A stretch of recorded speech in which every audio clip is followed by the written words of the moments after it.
Olha, bancos de dados são fantásticos para organizar informações, né? Mas assim, por padrão, eles não têm o menor senso de direção. Eles não fazem ideia do que significa perto ou longe. E hoje a gente vai ver exatamente como dar a eles esse superpoder geográfico. Já parou para pensar nisso? Quando a gente abre um aplicativo para achar a cafeteria mais próxima, como é que essa mágica acontece? Um banco de dados comum sozinho não conseguiria responder. Ele precisa literalmente aprender a pensar em termos de espaço. Para desvendar essa mágica, nosso roteiro vai ser o seguinte. Primeiro, vamos entender os superpoderes que transformam um banco de dados comum. Depois, a gente aprende a linguagem da localização, garante que todo mundo esteja falando o mesmo idioma de mapa e aí construímos a estrutura certa. Por fim, vamos ver como tudo isso se junta para responder perguntas que antes eram impossíveis. Então, vamos lá. Como a gente resolve o nosso problema da cafeteria? Dando ao nosso banco de dados uma noção de espaço. E a resposta está em uma extensão muito poderosa. E essa extensão se chama PostGIS. Pensa nele como um pacote de expansão, sabe? Para um jogo que já é incrível, que é o PostQuestion. Ele não muda o que o PostQuestion já faz bem, ele simplesmente adiciona uma dimensão inteiramente nova de habilidades geográficas.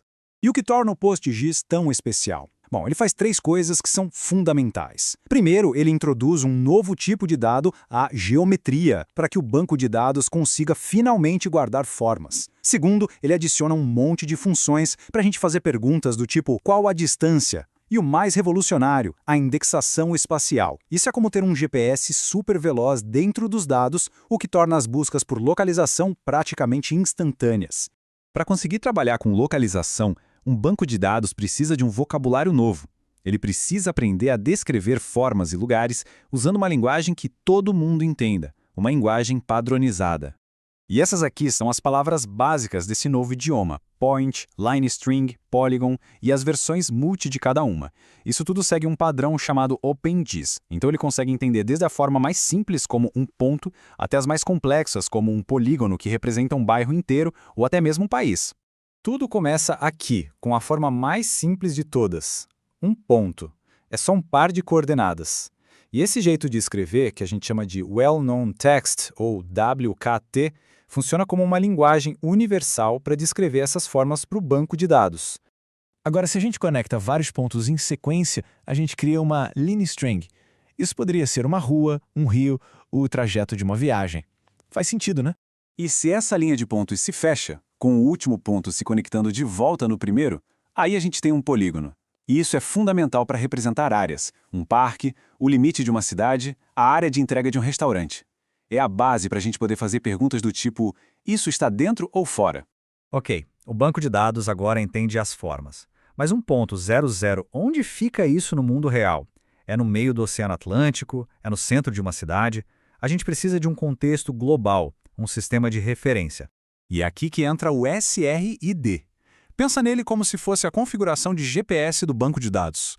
É um código que diz exatamente qual mapa do mundo está sendo usado. Isso garante que um ponto de um lado se alinhe direitinho com uma área do outro. Sem o SRID, seria um verdadeiro caos geográfico.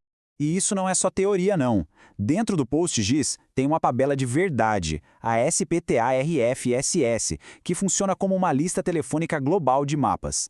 É um catálogo com milhares de sistemas de coordenadas possíveis, cada um com seu código único, seu SRD. Agora que a gente já tem os conceitos, vamos ver como isso funciona na prática. E vamos começar com uma armadilha, um erro muito comum que acontece quando se tenta criar uma tabela para guardar dados geográficos. A intuição manda a gente fazer o quê? Simplesmente criar uma tabela e declarar uma coluna do tipo geometry, certo? Parece totalmente lógico. A gente está dizendo, quer uma coluna, location, para guardar uma geometria. Mas o banco de dados devolve um erro. Mas por quê? Porque uma coluna espacial não é como uma coluna de texto ou de número. Ela precisa ser registrada oficialmente. O PostGIS precisa saber que tipo de geometria vai ali, se são pontos, linhas, polígonos e, mais importante, qual é o SRD dela, ou seja, em qual mapa ela vive. Então, o jeito certo de fazer é em 2 etapas. Primeiro, a gente cria a tabela com as colunas normais, como o ID e o nome. Depois, e só depois, a gente usa uma função especial do PostGIS, a addGeometryColumn, para adicionar a coluna espacial. Essa função que registra todos os metadados necessários e prepara tudo direitinho. Certo. Agora que a gente já sabe construir o recipiente perfeito para os nossos dados geográficos, a pergunta é, de onde eles vêm? Muitas vezes eles chegam em formatos padrão, que são usados por geógrafos e sistemas de informação no mundo todo. E um dos formatos mais famosos é o Shapefile. Ele é tipo um quebra-cabeça de arquivos. O arquivo .shp tem as formas, os desenhos.